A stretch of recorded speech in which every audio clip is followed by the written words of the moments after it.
Vadodara spotlight ન્યૂઝમાં આપનું સ્વાગત છે।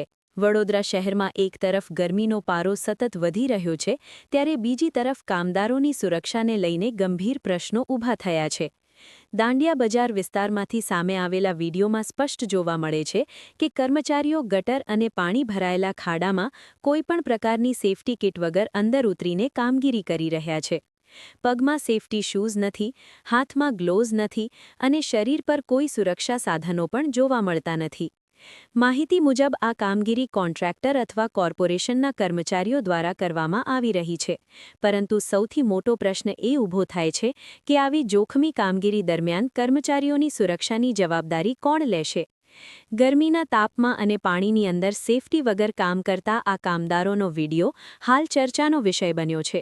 હવે જોવાનું રહ્યું કે વડોદરા મહાનગરપાલિકા આ મુદ્દે શું કાર્યવાહી કરે છે।